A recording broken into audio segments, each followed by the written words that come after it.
Hi guys, good morning. Ako po ay hindi natapos mag-dialysis.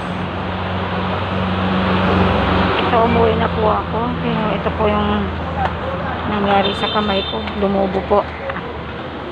Kala po, ibababa ko lang. Ayan po, oh. Lumubo po yung kamay ko.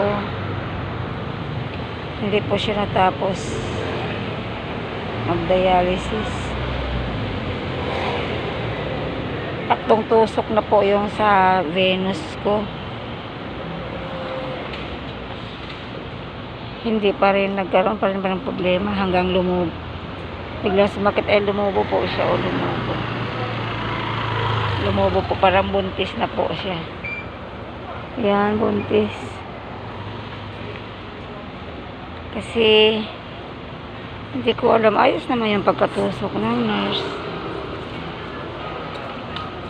Pero di ko alam, bigla lang siyang naging ganun, tapos biglang, ayan guys, buntis talaga yung, nakakatakot nito bukas guys, kasi mag-ano to, magba-violet. Nandito na kasi ako sa labas, umuwi na ako kasi, ayan, ayan, nakita mo yan, bumuntis. Ayan, buntis ang braso ko. Kailangan po kasi, tas ito, may dala akong yelo. Nilalagay ko sa ano, yan, nilalagay ko dito. Nilalagay ko dyan sa saan ba tawag dito? Ano, nilalagay ko sa braso ko.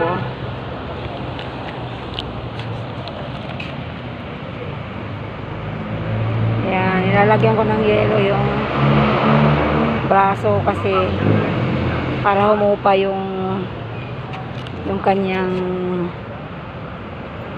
nag-bulge po nagbuntis, pero di ko alam kung mangingitim to bukas.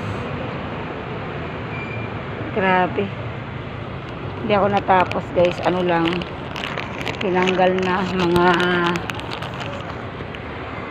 imbis na 2 liters yung tatanggalin, wala pang 1 litro na naubos.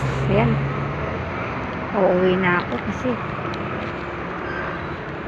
masakit, hindi nga siya mabuhat, hindi siya maiangat, hindi siya maitupi, hindi siya maiangat. Silong muna tayo guys sa malamig, mainit.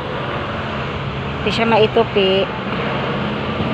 Hanggang dyan lang siya, tapos hindi rin siya maiangat. Masakit po kasi. Ewan ko ba paano na to. Ayan. Ayan. Ay. Kailangan ko siyang anuhin. Ang tawag dito. Uwi na po ako.